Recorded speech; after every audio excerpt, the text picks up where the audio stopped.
Vamos a empezar a grabar ahora, entonces, vamos a ver algo que se llama el proceso de escritura como proceso cognitivo. Esta clase va a tener una actividad práctica que no la van a hacer los días de práctico, la van a hacer ustedes, se van a tomar a partir de lo que veamos hoy, lo que vieron en la clase con el profesor Daniel y lo que vean en los prácticos, para hacer solos esta actividad.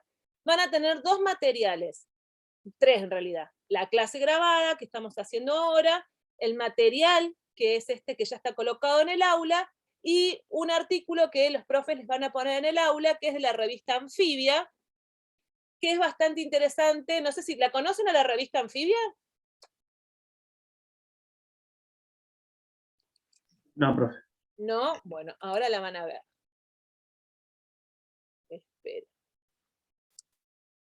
Esperen. Les voy a mostrar, les voy a aprovechar. La revista Anfibia es una revista de la Universidad de San Martín. Es una revista de divulgación científica. El texto que ustedes van a trabajar es este, que se llama Narrar lo imperdonable. Es una revista que tiene crónicas, y ensayos y podcast que escriben periodistas que hacen periodismo de divulgación. Escriben investigadores, distintos tipos, investigadores del CONICET, docentes, y tiene distintos temas, ¿sí? Por ejemplo, le voy a hacer un breve recorrido para que la vean, yo se las recomiendo. Es que tienen crónica, van a tener temas de actualidad, o sea, temas de política, van a tener de todo un poco. Muchos temas vinculados al deporte, hay cuestiones muy interesantes que tuvo que ver con lo de Messi, o lo que tiene que ver con lo del Kun Agüero, lo de Escola. Este yo se lo recomiendo, este es el tema, este es un artículo sobre Bizarrap, todo lo que toca supera el millón. Entonces tienen crónicas y también tienen esto que vamos a ver ahora, ensayos. El que nosotros vamos a trabajar, ese Vital Desacuerdo está muy bueno, pero el que nosotros vamos a trabajar está más abajo, que es Narrar lo imperdonable. Bueno, acá, por ejemplo, ves Evangélicos, Romper el Espejo, es un ensayo en relación a la serie esta argentina, que ya me olvidé el nombre, la de Isabel León. Bien. El enlace los profes se los van a colocar en cada aula para que ustedes lo puedan encontrar, pero les proponemos que si quieren, pueden revisar esta revista. Es muy interesante. ¿Por qué mirar la revista Anfibia? O la revista Eñe, o la revista Radar. Porque son revistas que trabajan el ensayo, tienen...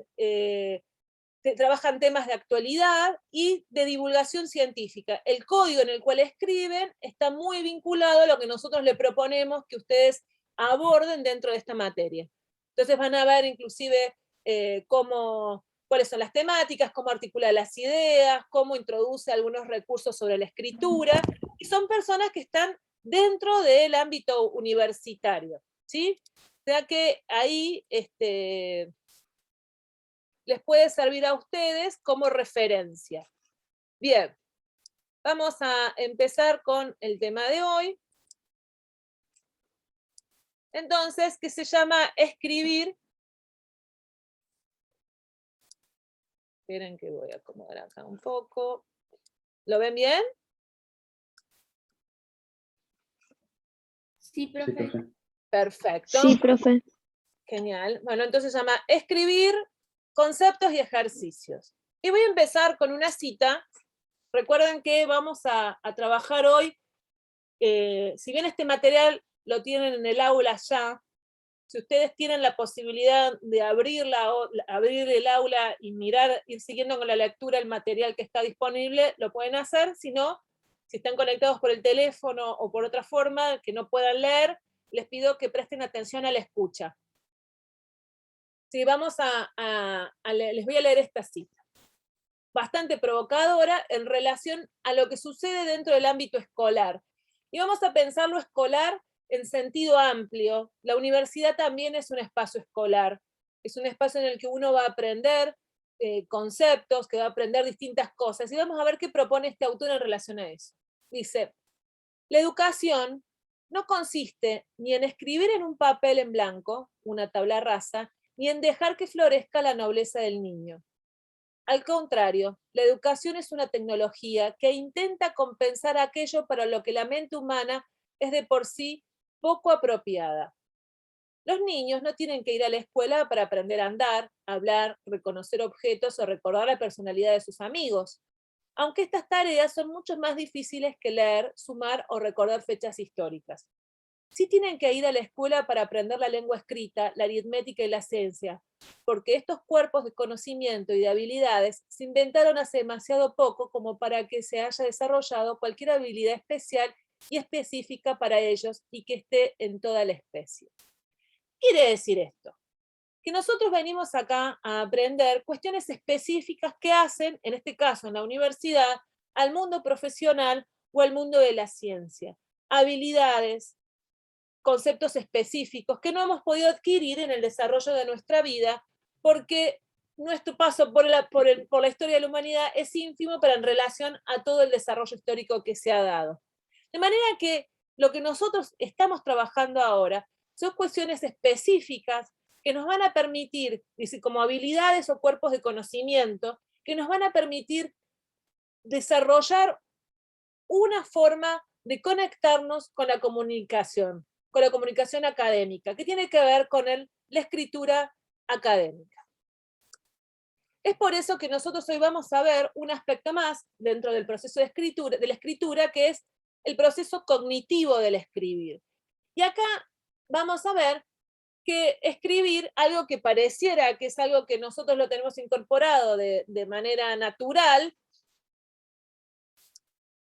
como que va de suyo, como algo que viene, como algo que nosotros lo podemos hacer desde chiquitos, tiene que ver con un proceso como trabajaba el profesor Daniel la clase pasada, de un conjunto de pasos, de un conjunto de habilidades ordenados, desde las cuales nosotros vamos conociendo el mundo. Que nosotros tengamos que seguir pasos para escribir, no es porque sí. Que nosotros pongamos el artículo y el sustantivo, porque en la oración, miren que tenemos sujeto y predicado, que nosotros tengamos un tipo de organización en la escritura, no es porque sí, porque alguien se levantó un día y dijo, vamos a escribir de esta forma, sino porque esa forma de escribir responde a una manera en la que nosotros conocemos el mundo. Podemos ponerle a nuestro pensamiento un orden. Y estas autoras le llaman proceso cognitivo. Les voy a leer, por eso acá les pido por favor que presten mucha atención. De todos modos, insisto, este artículo está en el aula, en la parte que dice unidad 2, lo pueden seguir con la lectura, si no van a tener que escucharme. Dice así, lo que vamos a leer es Cómo escribí deudas saldadas por Alejandra Sigliano. Cualquier cosa, no estoy viendo el chat ahora, pero me dicen, me interrumpen y lo vemos, ¿sí? Repito. Yo lo voy siguiéndolo. Bueno, dale. ¿Cómo escribí deudas saldadas por Alejandra Sigliano? La primera preocupación que vino a mi mente a la hora de escribir el cuento fue el contenido del mismo. Quería hacer algo original, interesante, o al menos intentarlo. Queda en manos de los lectores el juzgar si lo logré o no. Lo cierto es que, con esa premisa como base, comencé a realizar varias storylines, escritura del argumento de un cuento o novela en pocas líneas, para luego descartar aquellas que no me convencían. Quedé con dos posibles historias. Una, la de una mujer mayor que iba todas las tardes a un mismo lugar, podía ser el Café Tortoni, para recordar un antiguo amor prohibido, lo cual al final del cuento acababa suicidándose. Otra, la de una periodista y una prostituta que se encuentran después de muchos años para saldar una vieja deuda. La primera opción la descarté casi al mismo tiempo que la escribí, puesto que la consideré demasiado común y previsible, Entonces me centré en la segunda posibilidad, ya que esta me ofrecía, según mi criterio, distintos caminos a seguir. Recordé la película Funes, Un gran amor de Raúl de la Torre, que transcurría en un prostíbulo argentino en los años 30. Si bien la protagonista no era una prostituta, sino una pianista, el film mostraba escenas donde la figura de la madama adquiría mucha importancia en la iniciación sexual de las jóvenes de entonces. Ese recuerdo de la película me sirvió para comenzar mi historia. También existieron otros elementos que influyeron en mí en el momento de planificar y comenzar a escribir el texto, como por ejemplo el Café Tortoni. Si bien cabía la posibilidad de basar el relato en cualquier lugar, real o imaginario, yo no quería dejar de lado el café que había conocido e investigado durante el transcurso del taller de expresión. Me gustaba la idea de relacionar a los personajes del cuento con algunos de los famosos habitués del Tortoni. Eso fue el puntapié inicial para la posterior inclusión del Forsyth Storni en la historia. Por otra parte, el intento de utilizar el recurso del cual Rodolfo Walsh da cuenta en su cuento Nota al pie, consiste en contar una misma historia, a través de dos textos diferentes. Un relato en tercera persona ubicado en la parte superior de las páginas del libro y una carta escrita obviamente en primera persona ubicada en la parte inferior. Este recurso permite al lector leer simultáneamente los textos, ya que se encuentran conectados, y a la vez hacerlo por separado. Si bien yo intenté realizar lo mismo, a medida que iba escribiendo me daba cuenta de que me estaba alejando de la utilización del recurso. Sin embargo, no lo abandoné del todo, ya que decidí por una parte de mi cuento fuera una carta. Otra cosa que me preocupaba mucho era la inserción de diálogos en el texto. Deseaba empezar el cuento con una charla entre el mozo del Café Tortoni y el protagonista masculino, pero el esquema típico consiste en que uno hable y el otro conteste, pero el esquema típico consistente en que uno hable y el otro conteste me resultaba aburrido, ficticio. Son pocos los diálogos que me gustan leer, y casi nunca son los que yo escribo, por lo general, son los realizados por grandes escritores.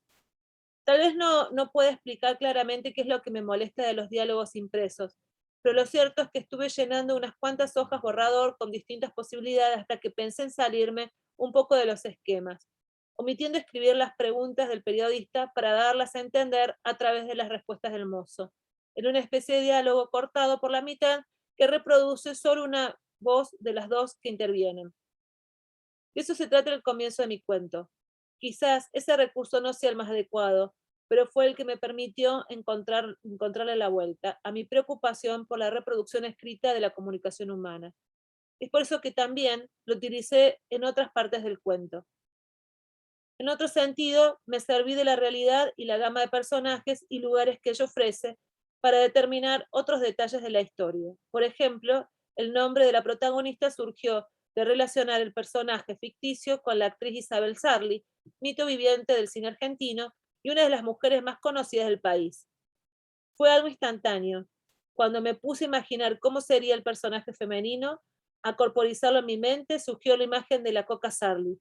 Más allá de que ella nunca fue una prostituta, encajaba justo en el papel de una mujer mayor que recordaba su pasado tumultuoso, difícil y mal visto para la mayoría de la gente. En cambio, el nombre del periodista surgió al azar, no así su lugar de procedencia. Elegí la ciudad de Rosario en un momento en que estaban pasando una canción de Fito Páez por la radio, ya que me hizo acordar a un montón de personalidades que, como Fito, dejaron un día su ciudad natal para ir a Buenos Aires en busca de mejor suerte.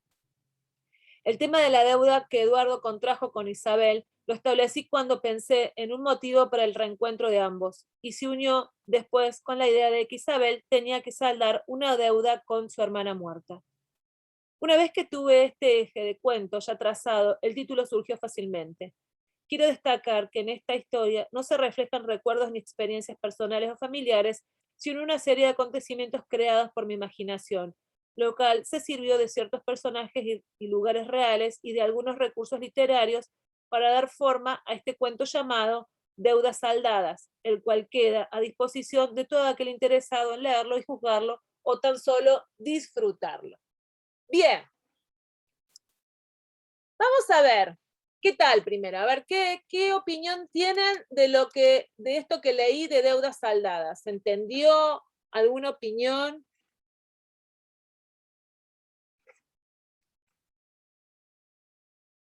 Están en silencio. Bien. Miren que van a tener que prestar mucha atención porque hoy vamos a trabajar sobre estos textos y necesito que escuchen de qué va la cosa. Vamos a ver.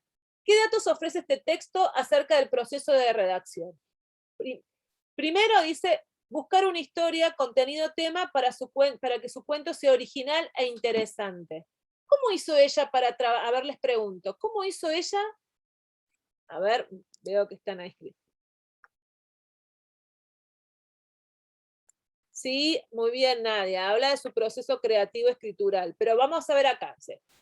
¿Cómo hace ella para que su cuento sea original e interesante? ¿Qué hizo ella? Yo puse ahí, este sesgo define a la escritora como una lectora que le interesan los cuentos que sorprenden. A ver, ¿qué hizo ella para construir la historia? Va tirando puntas alrededor, a lo largo de todo su texto.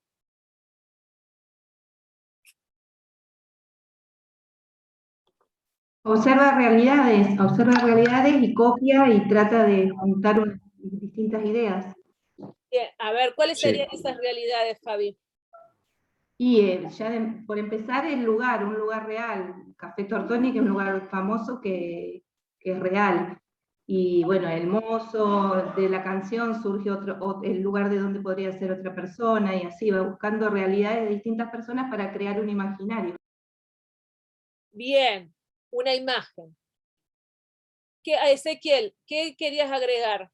Levantaste la mano y la bajaste después. Ezequiel era, creo que lo vi rápido ahí.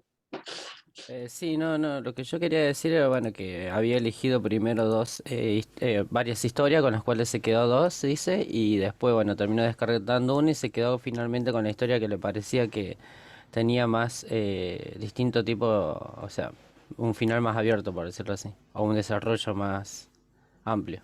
Muy bien, Ezequiel, eso nos conecta a y lo que dice Fabi, el punto 2, que dice, elige una línea de, storyline es una línea de tiempo, porque la evalúa positivamente y como la que ofrece varios caminos a seguir. Ella tiene dos posibilidades. Una, que es la historia de una prostituta, y la otra, dice que una se da en el Café Tortoni, una que iba todas las tardes al Café Tortoni, y la otra tiene que ver con la historia de una prostituta. Antes de avanzar sobre esto, ¿alguien conoce el Café Tortoni? Me parece que Fabi, porque dijo que es un café conocido, lo debe haber ido. Sí, sí. Bien, es un café muy viejo que queda sobre la Avenida de Mayo, en Capital Federal. Tomarse un café ahí hay que pedirle un crédito al Fondo Monetario Internacional. No, es un lugar muy cheto, digamos, hay un lugar muy bonito, muy histórico, pero bueno, es muy conocido porque los escritores de la primera vanguardia iban a tomar su café ahí, inclusive La venganza será terrible, que es el programa de Alejandro Dolina, durante muchísimos años se grabó en el sótano del Café Tortoni, y bueno, es un lugar muy bonito. Dice ahí Farid, es el formato una parte en tercera persona. Bien, situación con S, actual y que conmueve. Para el Café Tortoni sí, había que hacer fila. Bien, elige, dice, primero busca un tema que sea original. ¿Por qué busca un tema que sea original? Porque se dice, se nota que ha leído, digamos, porque dice, bueno, he leído algunos diálogos y no me gusta repetir algunas cosas, pero me gustaría que fuera original. Les busco entre dos ideas. Elige una de las historias porque le permite tener muchas posibilidades narrativas.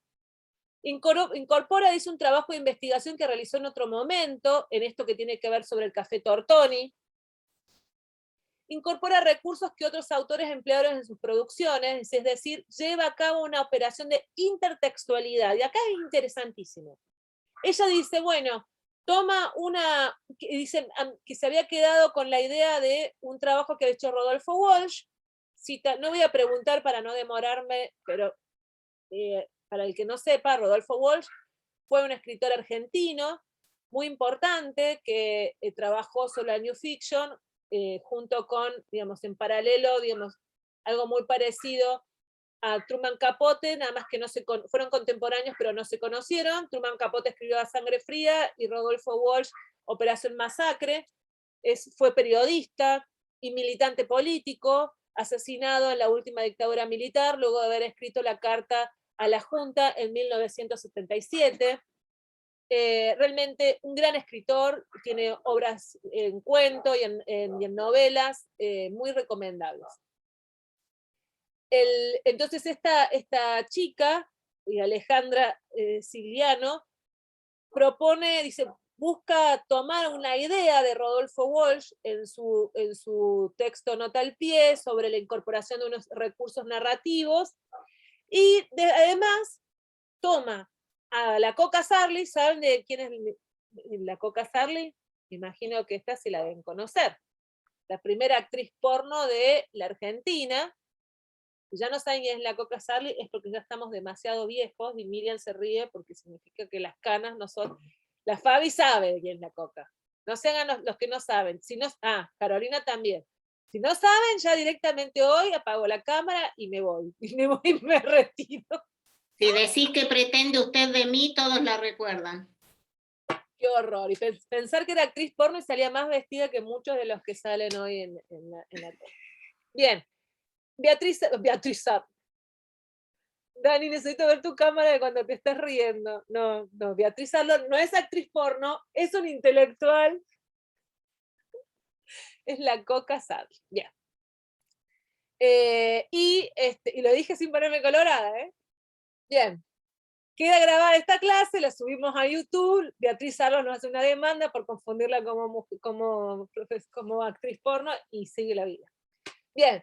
Y después le dice que estaba en un bar y escucha la música de Fito Páez y elige como lugar donde sucede la historia Rosario. Entonces acá hay una marca de intertextualidad, ¿no? Ella busca una idea original, pero para pensar su idea original recurre a cuestiones que forman parte de su capital cultural. Rodolfo Walsh, la Coca Sarli, Fito Páez. Otra preocupación que tiene es los diálogos. Dice que haya tipos de diálogos que no sean como guión de pregunta-respuesta, sino que tenga alguna forma de introducir el diálogo que no sea de manera estandarizada. Pone manifiesto decisiones sobre la elaboración del texto. Escribe y reescribe, va buscando alternativas que nos habla de la puesta en escena de este texto. Pero hay algo que pasa con esto, con este tipo de texto, que no cuenta cómo lo escribió, qué decisiones tomó con respecto a la gramática de este texto. Ella cuenta cómo construyó la idea, pero no nos dice nada sobre cómo lo escribió. Fíjense que el acto de escribir queda totalmente naturalizado. Bueno, y luego podríamos decir, y luego lo escribió, pero no dice, bueno, escogí que no haya signos de puntuación. Por ejemplo, no sé si alguno de ustedes, voy a hacer la primera pregunta y luego voy a avanzar sobre la primera pregunta, que es, ¿conocen a Julio Cortázar? Sí. Sí, bueno, Paola dijo que sí. Sí, profe. ¿Han leído No. a Julio Cortázar? No. No. Bien. Sí, profe. ¿Quién dijo sí? El que dijo sí me dice qué leyó de Julio Cortázar. Sin vergüenza. Ninguna. Hace mucho. Bien. ¿Qué? ¿Qué leyeron de Julio Cortázar? Como para saber. Rayuela. Bien, Farid. Bien. Julio Cortázar, un señor con barba, conocido como el Gran Cronopio.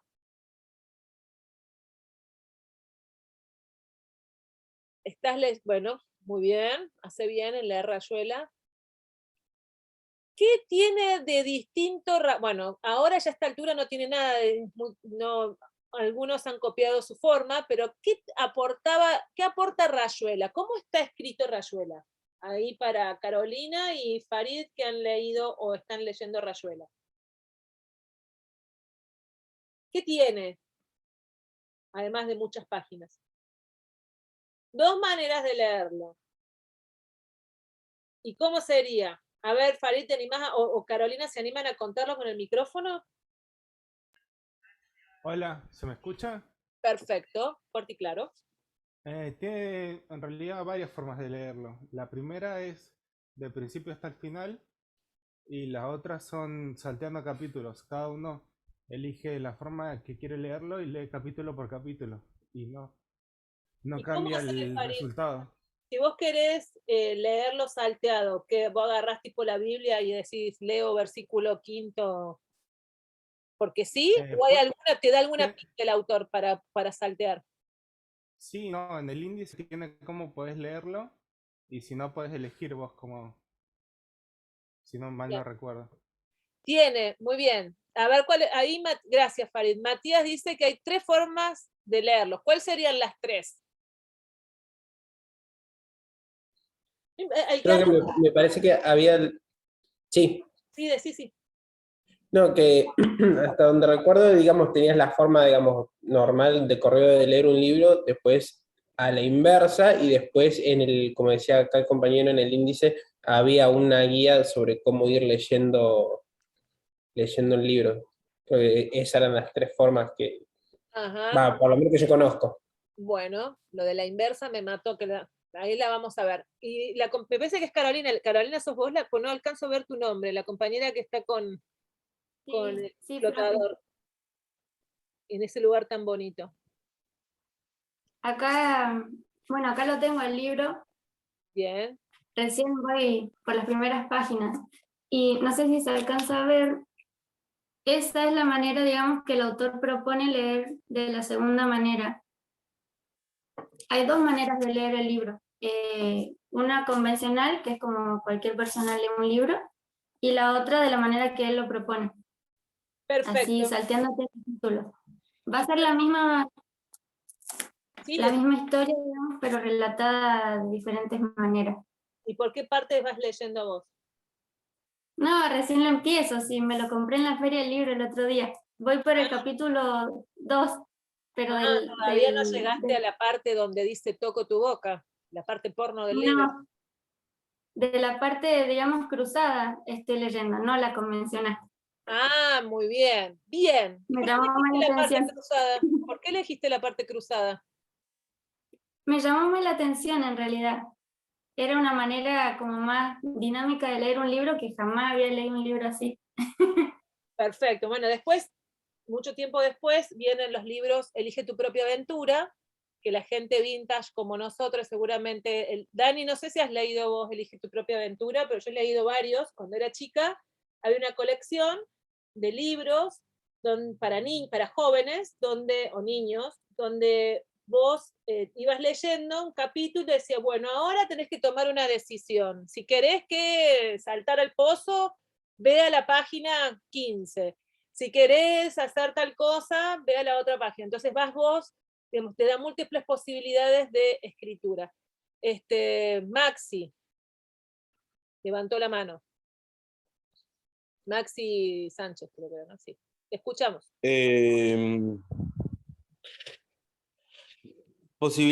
Quería preguntar cómo de posibilidades de escritura, quería que me preguntara eso. No te entiendo. ¿Posibilidades de escritura o de lectura? Sí, de lo que había dicho recién. Bueno, a eso voy. El texto de esta chica, del que estábamos leyendo ahora, este protocolo donde ella cuenta cómo hizo para escribir su texto, habla de las decisiones que tomó para poder construir la idea, pero no habla sobre las posibilidades de escritura. ¿Y por qué lo llevé para Julio Cortázar? Porque Cortázar tiene una obra bastante vasta, igual que la de Borges, en la que trabajan sobre la escritura. Hay rayuelas, es una forma de escribir sin seguir una manera narrativa tradicional, que propone saltos. Pero también hay, por ejemplo, en La continuidad de los parques, que es un cuento que está en el libro Ceremonias, donde él, en una página y media, también les recomiendo ese cuento, cuenta una historia de suspenso que tiene dos tipos de relatos, donde él apela justamente a los signos de puntuación y con ello a las formas de construir las oraciones para elaborar estos dos tipos de relato, de estos dos tipos de historias en un relato, en un cuento corto. También Cortázar ha escrito, creo que es en un tal Lucas, ahí no sé si hay algún Cortázar, no sé si vos, Dani, me podés refrescar un poco más la memoria, si es en un tal Lucas, donde cuenta, escribe una novela sin signos de puntuación. Y vamos a encontrar, por ejemplo, hay otro libro que yo lo recomiendo mucho, que no lo tengo acá a mano, me parece, que se llama... Ay, ya me acordé, creo que se llama Irina Bonsai o una cosa así, que está escrito en lenguaje de género no binario y además sin utilización de comas. Entonces van a decir, pero ¿cómo se puede leer esto si no tiene comas, por ejemplo? O no tiene puntos. No tiene puntos, pero tiene comas. Bueno, apelando a una construcción dentro de su narrativa centrada en las palabras. Hay palabras que por su sonoridad permiten establecer el ritmo y la cadencia de la lectura. Pero eso no lo hace cualquiera, digamos, hay un fuerte trabajo sobre la escritura. Entonces, cuando yo le decía, esta chica cuenta cómo construyó la idea, pero no qué estrategias de redacción utilizó, nos está faltando una parte de la historia. Uno toma decisiones cuando escribe. Dice, bueno, no, voy a utilizar primera o segunda persona, voy a emplear los signos de puntuación de esta forma, voy a hacer oraciones cortas o voy a utilizar subordinadas. Tiene un porqué. Organiza la enunciación de una determinada forma. Vamos a avanzar sobre otro ejemplo. Y sobre este ejemplo, que les voy a leer ahora, que es más cortito, para que presten atención, la consigna es, para que presten atención en la lectura, ¿cómo fue generando las ideas con las que escribió el texto? ¿Cómo las organizó? ¿Qué fuentes utilizó? Y además para ver qué se repite en relación al texto anterior y qué operaciones nuevas aparecen. Vamos a leer el protocolo de escritura de un ensayo sobre historias de familia por Rosana Levinsky. Y dice así. Comienza con una cita. Escribir pone en la superficie sentidos ausentes. Maurice Blanchot. ¿Cómo fue escribiendo la argumentación? Pienso que el proceso difiere en algo respecto de un texto ficcional, precisamente por el tipo de texto. Se está más atento a la organización, el orden, la coherencia, la claridad, a un lenguaje menos polisémico que un texto literario. Si bien al hablante propuesto una argumentación más indirecta, esta resultó más un relato que un esquema formal para verificar una hipótesis explicitada en algún momento del desarrollo. El proceso de escritura empezó antes de sentarme a escribir.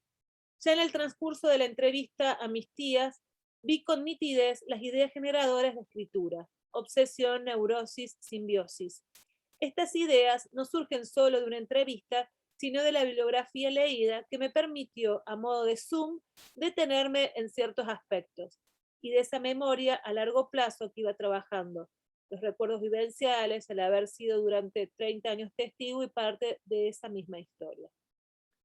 Otro aspecto de esa memoria a largo plazo que iba rumiando íntimamente a medida que iba concibiendo el texto han sido los libros leídos. Sabemos que las lecturas trabajan inconscientemente en uno siempre, que en este caso las lecturas aparecieron con nombres y apellidos.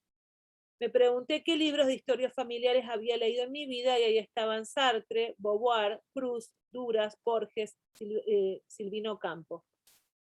Releí algunas páginas de esos libros, en particular las palabras de Sartre y El amante de Duras. Pienso que me ayudaron con su inteligencia e ironía a hablar de cosas dolorosas, con distancia y hasta con cierta dureza y crueldad.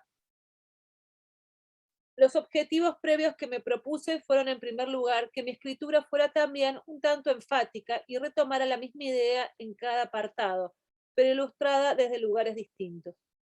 Así reordené la entrevista en apartados con títulos, subtítulos y epígrafes. Cada una de estas partes compositivas del texto apuntaban a lo mismo: contar cronológicamente la historia en un increscendo de soledad y encierro.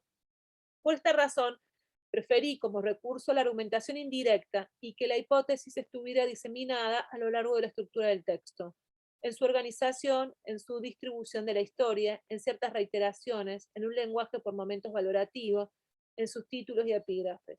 En este sentido, dibujé previamente una estructura de apartados: la cita, primeros tiempos de mataderos y combates; segundos tiempos, las flores y de adioses; adiós a los hombres, a los amigos, al padre; últimos tiempos de enfermedades, limpiezas y soledades, a modo de cierre. En esta última parte, intenté una argumentación más directa, articulando algún aspecto central de cada apartado con la bibliografía sobre narraciones de historias familiares.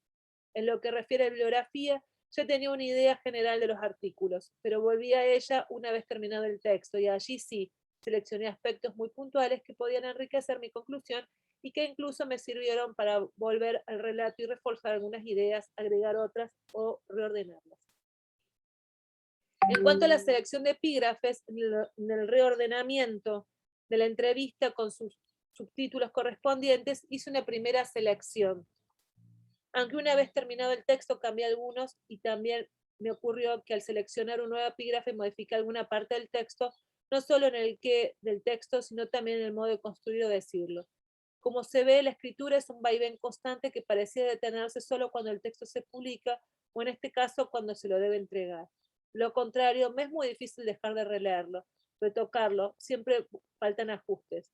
Lo dejo descansar, me vuelvo lectora de mí misma, lija, fina, arriesgo, entrego, y ya estoy en el otro texto.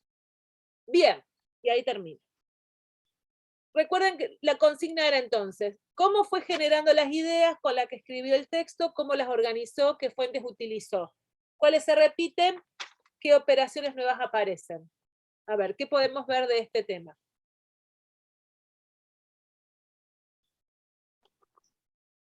¿Qué les parece? Ella nombra a la bibliografía que utilizó de los diferentes libros.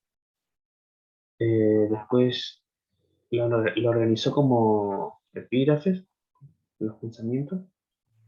Y bueno, eso lo fue repitiendo y después lo fue modificando su escritura. Y Bien, sí, te escucho, te escucho. y bueno, las operaciones nuevas son justamente eso, volver sobre el texto y reescribir a través de las historias todo lo que utilizó, digamos, lo que fue sacando de los libros y entrelazando con las historias que fue conociendo. Muy bien. ¿Algún compañero quiere agregar algo más de lo que dijo acá el compañero?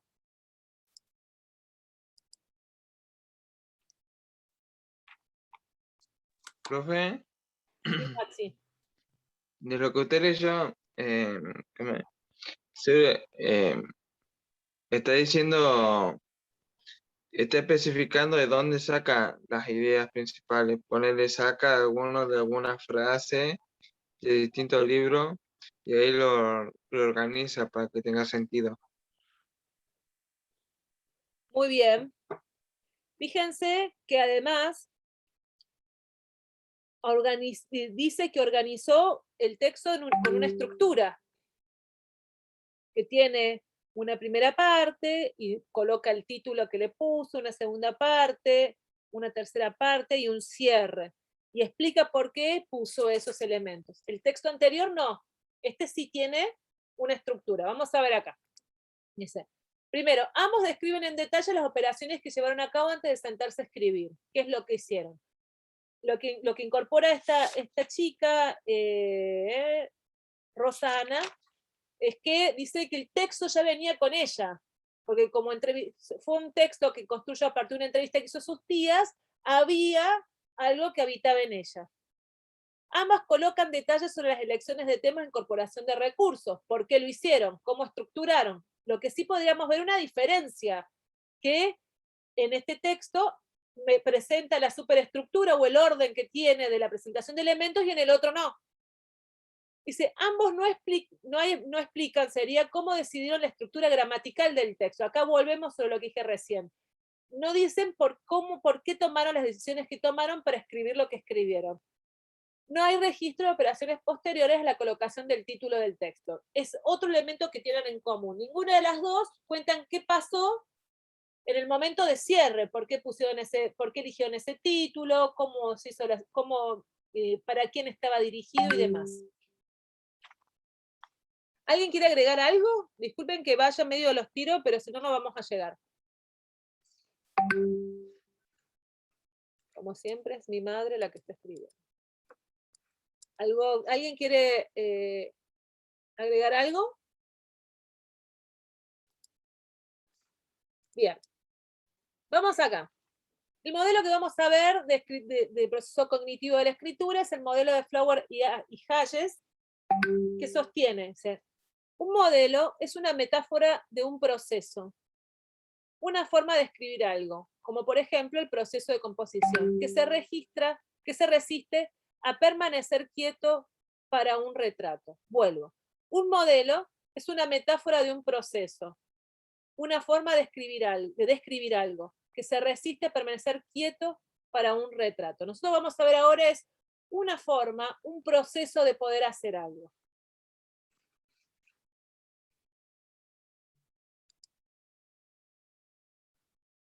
¿En qué consiste esta propuesta? En primer lugar, explican los procesos de redacción desde la psicología cognitiva. En segundo lugar, se construye una teoría sobre los procesos cognitivos comprendidos en la tarea de escribir, es decir, cuáles son los procesos que nosotros llevamos desde el punto de vista del conocimiento.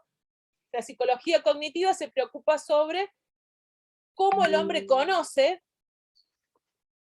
Esperen que es mi madre.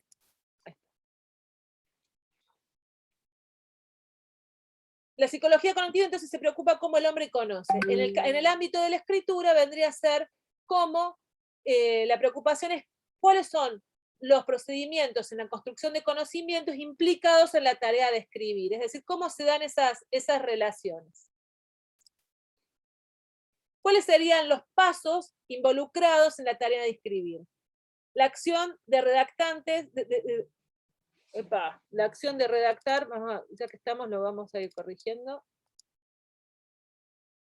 La acción de redactar un conjunto de procesos intelectuales organizados y orquestados por el escritor.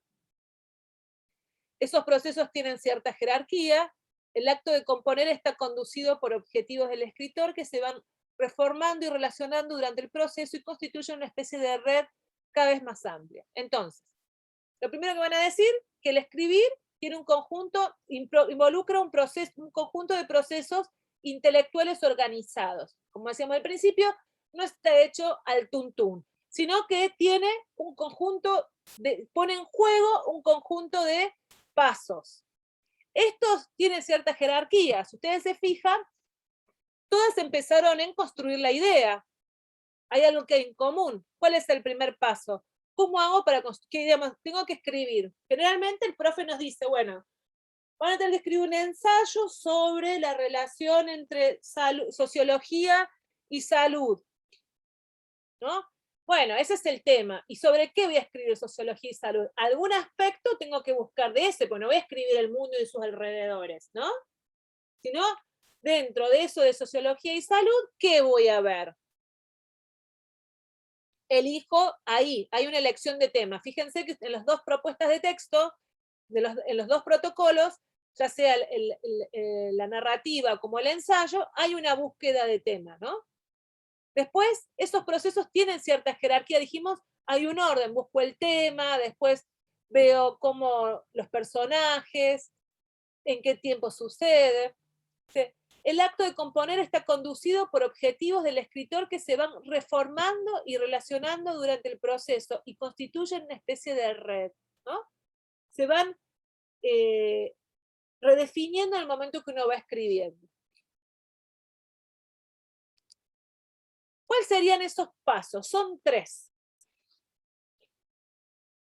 El primero, el problema de escritura o situación retórica a resolver. ¿Qué implica? Dice, refiere el propósito. ¿Por qué tengo que escribir este texto?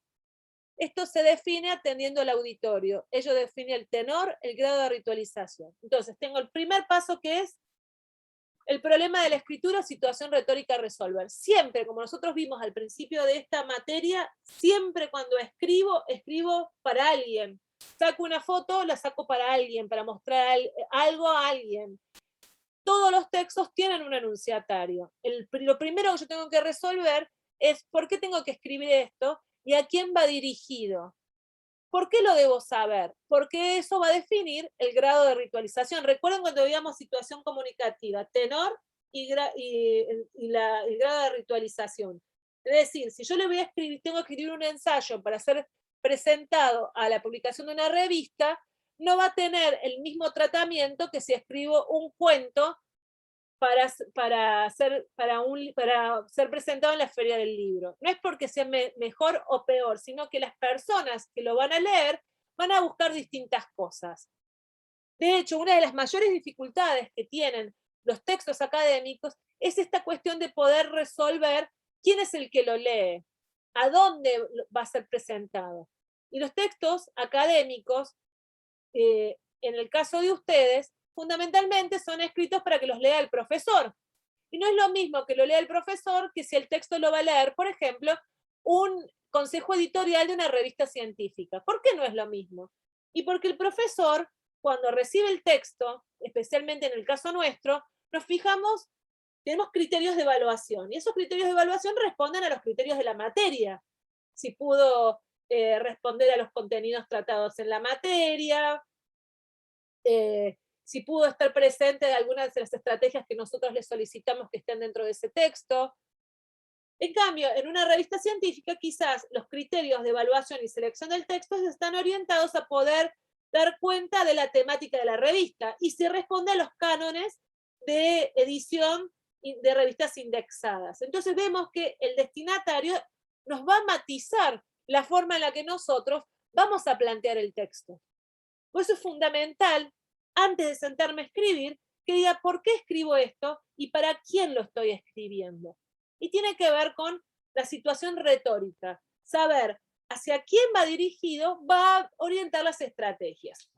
Nosotros habíamos pensado, digamos, nosotros cuando escribimos una nota para la decana o para el rector, ponemos en juego ciertas estrategias retóricas que no son las mismas que si yo escribo un WhatsApp a mi mamá. Si yo tengo que solicitar, a ver, por ejemplo, voy a contar algo que me pasa a mí casi todos los días. Yo además de dar clases acá en la Unidad Académica Caleta Olivia, doy clases en la Unidad Académica San Julián. Y en la Unidad Académica doy clases y además soy la directora de la Escuela de Educación. Y la secretaria académica, además de ser secretaria académica, es miembro de mi grupo de investigación y es amiga mía. Entonces, eso me genera múltiples escenarios retóricos, podríamos decir. Si yo tengo que pedirle algo, como por ejemplo, resolver una cuestión de un alumno, como directora de escuela, le mando un mail a ella como secretaria académica y le coloco, de mi mayor consideración, me dirijo a usted a tal fin. Si tiene cierta gravedad del tema, lo envío por mesa de entrada, que es como el lugar donde le da el marco institucional y genera un registro. Eso significa que la secretaria académica se llama Eva Ramallo.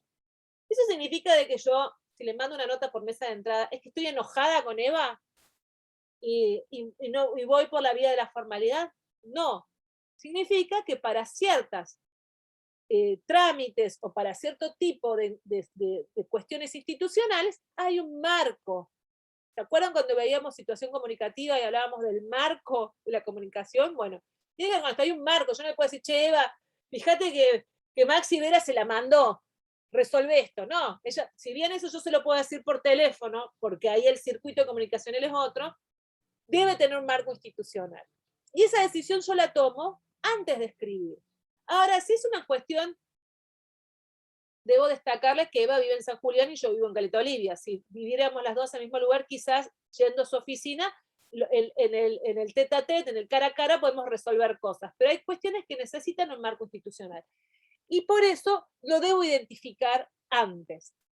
Identificar la situación retórica me permite resolver el tratamiento. ¿Esto está claro? Como primer paso de ordenamiento, me dicen sí, no. Sí, pero Yo quiero destacar este tema. Disculpen, pero mi madre tuvo coronavirus y por eso me está diciendo que ahora está bien. Y por eso estaba mirando el teléfono. Ya se curó. Parece que se curó. Bien. Este tema, que parece una obviedad, es el gran problema que tenemos cuando ustedes nos escriben a nosotros, a los profesores. Estoy recibiendo muchos mensajes muy divertidos como dicen, señor, me olvidé de hacer los deberes. Y a mí me da ternura porque yo no soy ni la seño y nosotros no les pedimos que hagan deberes. En la universidad nosotros somos profesores, yo no soy señor, ya hace mucho tiempo que dejé de ser señorita, yo soy como la vieja. Pero además digo, no soy la maestra, soy la profesora y nosotros no les pedimos deberes, sino que hacen trabajos prácticos. Esas palabras que en realidad son cuestiones, son detalles, marcan una situación de aprendizaje o marcan un lugar institucional. Pero además, también estamos recibiendo mails donde hay un problema con el tenor. El otro día recibí uno y dicen, che, Lucrecia, fíjate que no me pasaste la nota. Y yo me quedé como helada, porque no soy ni che Lucrecia, ni pasame la nota, porque digamos, yo no, o sea, no, ni siquiera, o sea, a mí me agarran, ¿y yo quién soy? O sea, esas cuestiones que quizás nos conocemos, pero por más que nos conozcamos, este es el ejemplo que les ponía con respecto a la Secretaría Académica de San Julián, hay un tema a resolver que tiene que ver con el tenor, ¿no? Que es importantísimo trabajar. Eso, si nosotros lo vamos abordando y lo vamos trabajando en nuestras prácticas de escritura en un marco institucional, nos va a dar herramientas también para resolver cuestiones de nuestra vida laboral. Cómo se establece el tratamiento en relación al otro, también nos permite ir estableciendo espacios de diálogo y de construcción colectiva y de entendimiento. Si yo caigo de entrada y le digo a uno, mira, che, pasame la nota, me tenés podrida que no me resolvés este tema. Imagínense la respuesta del profesor. Me imagino la cara del profesor Aramburu, por ejemplo. No sé, Dani, qué alegría le daría a él. Pero sé que a nosotros, digamos, si te escriben eso, la respuesta uno no se predispone a resolver. En cambio, si uno va por el camino de la construcción del consenso, de un tratamiento más acorde, y las respuestas son mejores. Por eso, el primer paso, situación retórica a resolver, es muy importante. El segundo, la memoria a largo plazo del escritor o escritora. Esto que decía la compañera del segundo texto en la elaboración del ensayo, y que lo venimos hablando muchas veces. Siempre cuando escribimos, esa escritura se incorpora dentro de un proceso de narrativo que tiene que ver con nuestra trayectoria, que tiene que ver con el lugar en el que nosotros habitamos. Traemos recuerdos, traemos otros textos, traemos momentos vividos. Siempre tiene que ver con la intertextualidad. Dialogamos con lo que nosotros somos. Y el tercer punto tiene que ver con el proceso de redacción propiamente dicho. Y acá hay elementos a tener en cuenta, que es lo que vamos a ejercitar, que vamos a empezar a trabajar a partir de estas clases.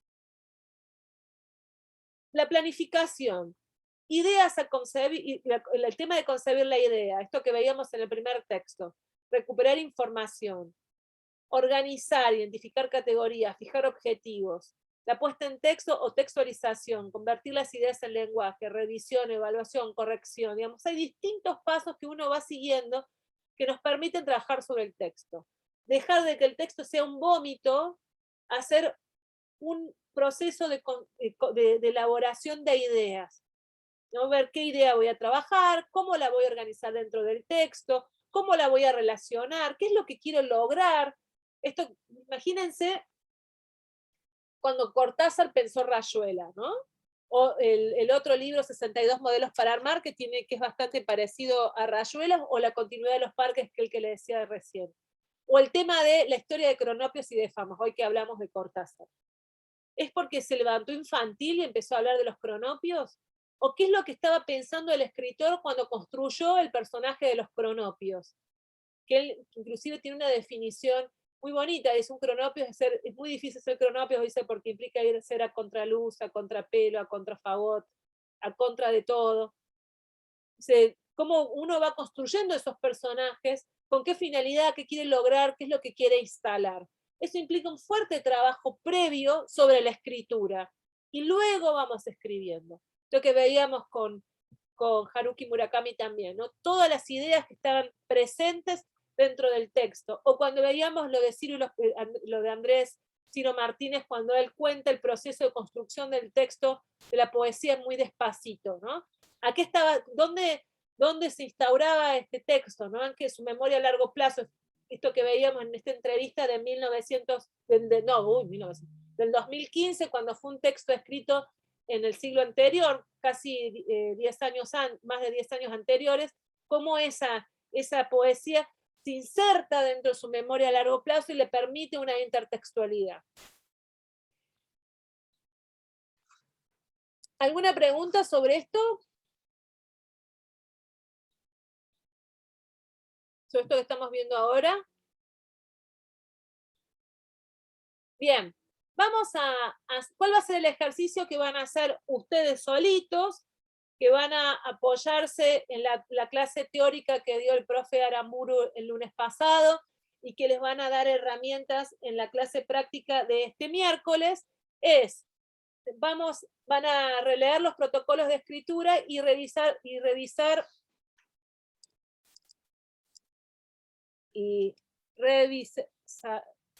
releamos los protocolos de escritura y revisemos sobre qué procesos y subprocesos dan información y cuáles no.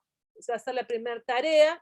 Y la segunda, van a leer este texto que les mostré de la revista Anfibia y van a escribir ustedes el protocolo de escritura como si fueran la periodista.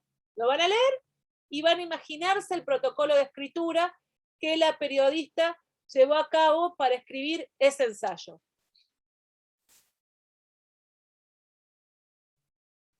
¿Quedó claro?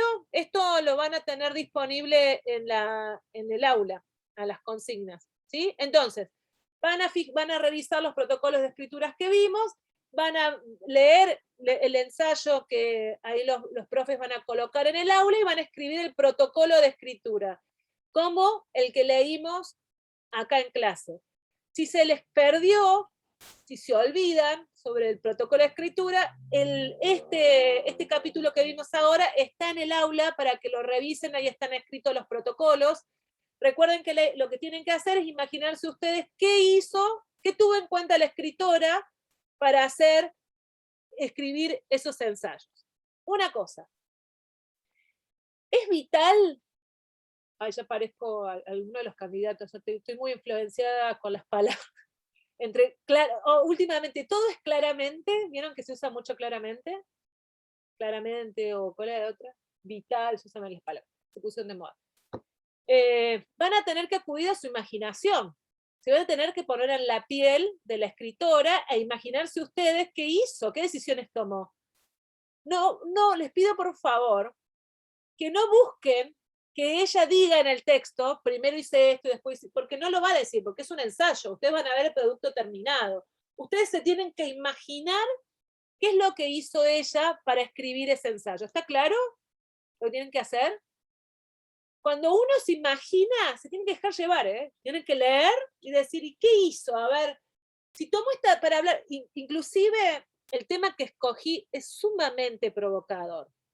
Si ustedes se fijaron, es un ensayo sobre textos que hablan de abuso de menores. O sea, es sumamente provocador el ensayo. O sea, es un ensayo que por sí el tema es provocador. Así que van a tener que, ahí vamos a encontrar herramientas para este tema de las lecturas a largo plazo. Van a tener que ponerse en trance e imaginar. ¿Está claro? ¿Dudas?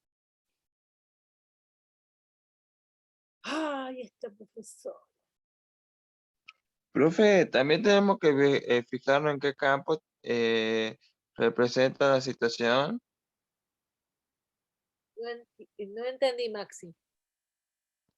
Pregunto porque, no, a ver, o sea, ¿en qué campo, de qué se trata de lo que, o sea, como usted dice que tenemos que leer y pasarlo a la imaginación y eso, ¿a qué fue lo que motivó?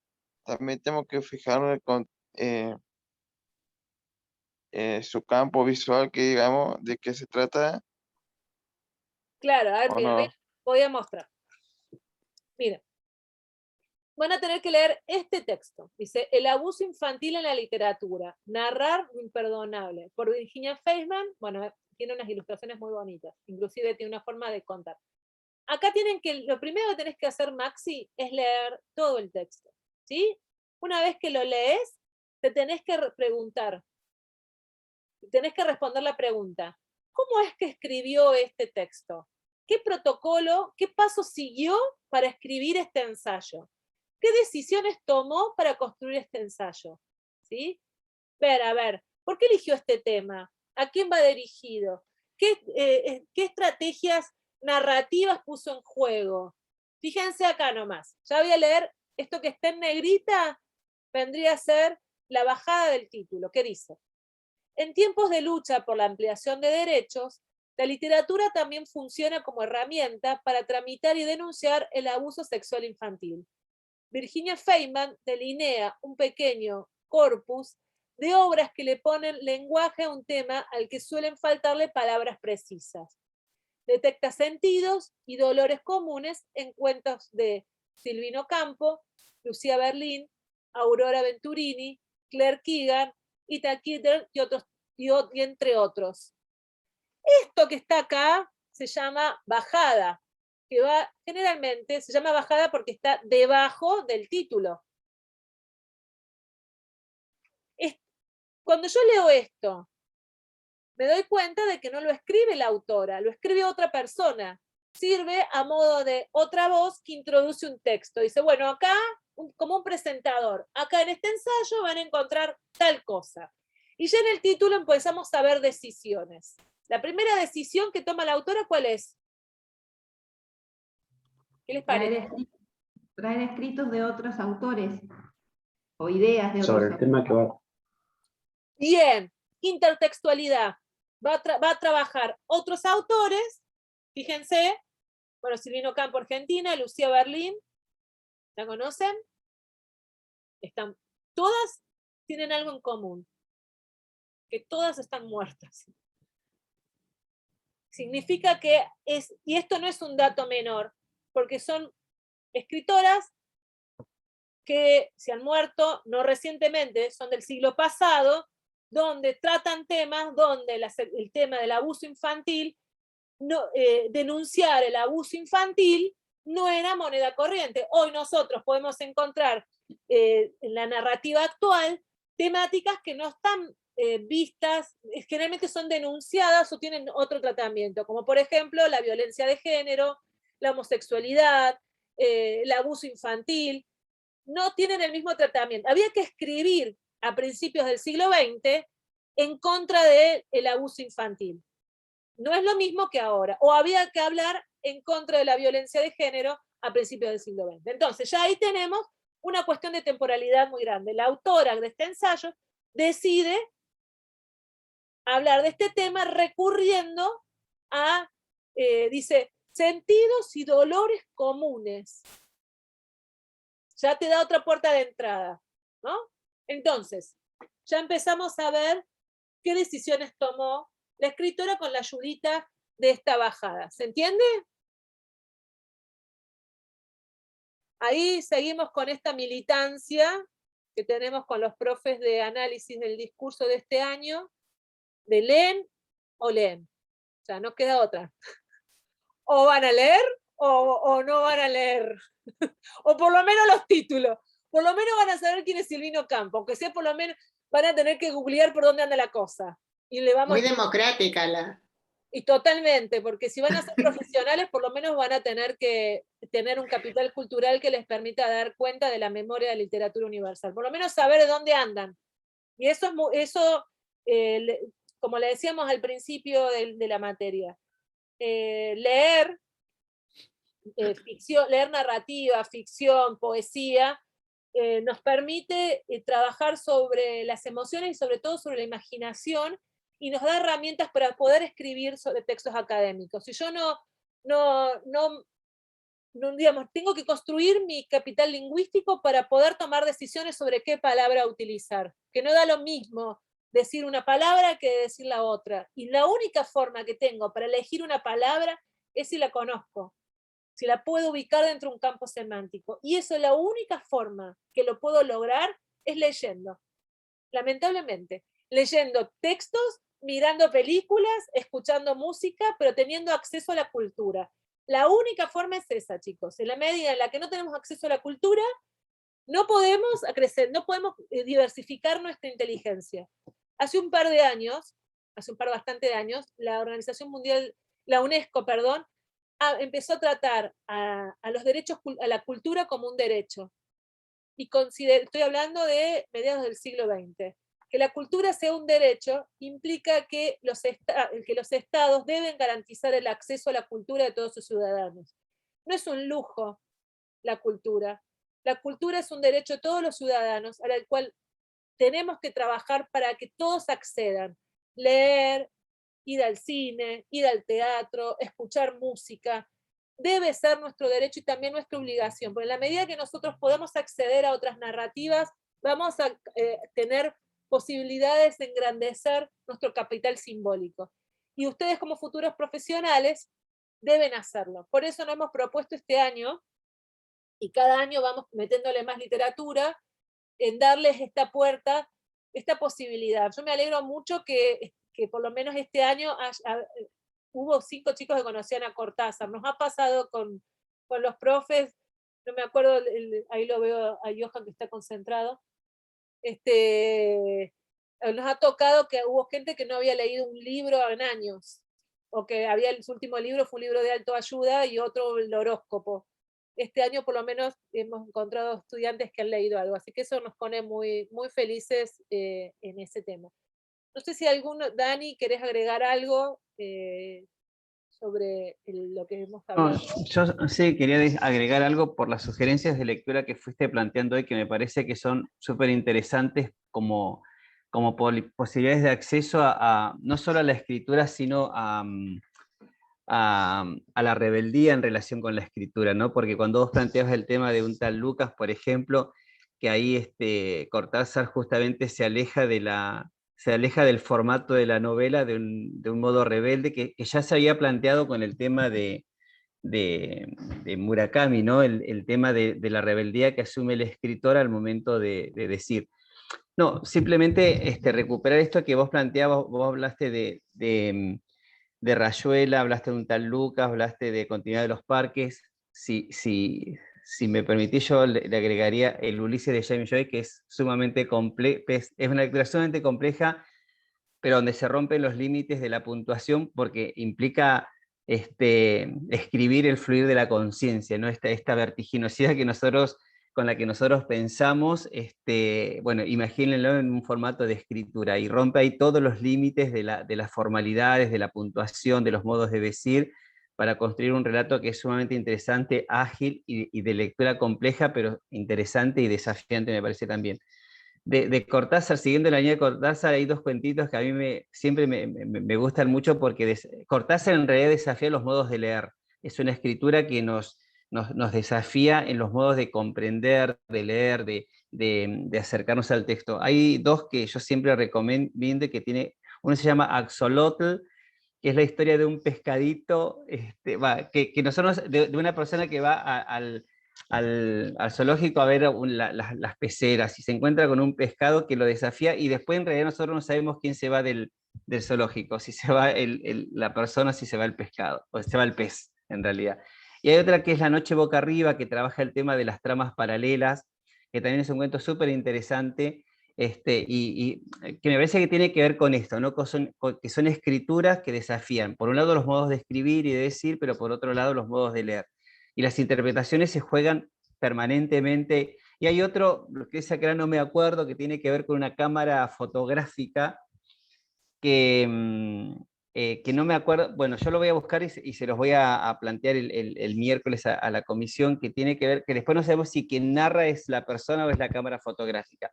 Este tejido que hace Cortázar permanentemente con los modos de decir, de narrar, de la perspectiva del narrador, son interesantes y me parece que está buenísimo que los chicos tomen esta sugerencia que vas planteando todo el tiempo, porque son acercamientos a lecturas que desafiantes fundamentalmente y que tienen mucho que ver con los modos de construir cultura también. Eso nada más. Dani, todos esos cuentos están en el libro Ceremonias. La noche boca arriba, la continuidad de los parques, Axolotl, inclusive forman parte, creo que en Ceremonias es una compilación de cuentos. A veces las ediciones o las distintas editoriales lo han publicado con el nombre La continuidad de los parques o Ceremonias, pero son un conjunto de cuentos que tienen la misma lógica de desafiar la lectura, como decía el Dani. Yo si lo consigo en digital, porque ya a esta altura es muy probable que esté digitalizado todos estos cuentos, se los vamos a colocar en las aulas. Si no los pueden buscar, si no, compren un libro, si pueden, no están tan caros, pero bueno, si no lo pueden, se lo vamos a conseguir en digital para que los lean, lo importante es que lo lean. La actividad es para el lunes, la vamos a generar como actividad, pero en realidad a nosotros nos interesa que hagan este camino, porque va a ser la primera actividad de escritura corta que van a hacer, donde vamos a volver a trabajar esto que el profe Dani habló el lunes, de reparar la escritura, o sea, que tiene que ver con los procesos de reescritura y de poner en tensión, donde vemos algo, y esto es lo último que digo y termino porque ya nos vamos a exceder en el tiempo. Hay una época que enseñar o trabajar la escritura tenía que ver con primero fijarnos de no cometer errores ortográficos y luego ver en lo que se dice. Ahora nosotros nos posicionamos al revés, es decir, nos preocupa mucho en el camino de construcción de la idea, no porque la ortografía sea secundaria, sino porque uno va trabajando la ortografía y la redacción en la medida que va reparando la escritura. Esto es lo que decía Daniel Casani, ¿no?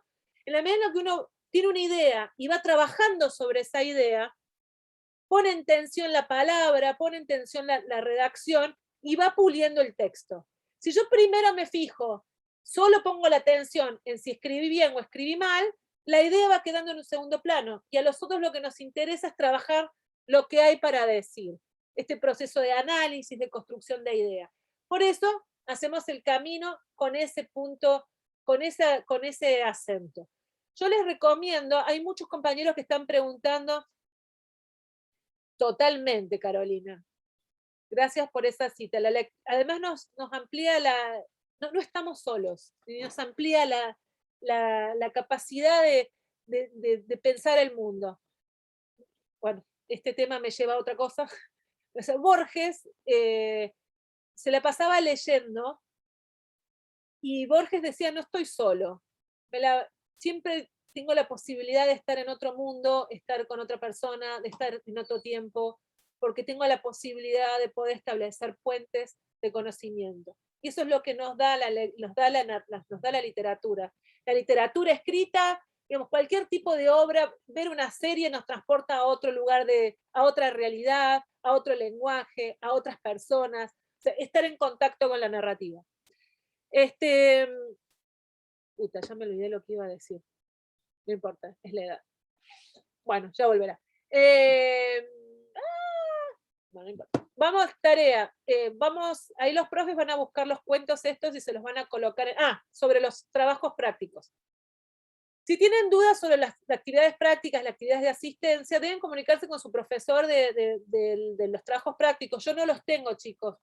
Tienen que hablar con ellos. Después, los trabajos de escritura los van a estar sobre el aula, y sobre eso van a ir escribiendo y reescribiendo a partir de ahora.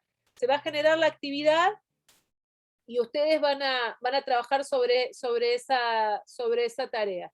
¿Alguna pregunta que quieran hacer? Y ya terminamos. ¿no? Buenísimo. Entonces les dejo un saludo, hasta acá llegó mi amor y nos vemos nosotros el lunes que viene y el miércoles cada uno con su práctico. Ahora en el transcurso del día va a estar la actividad. Les mando un saludo y que tengan buen comienzo de semana. Gracias. Chao, profe. Chao, profe. Chao, profe, Chao, gracias. chao.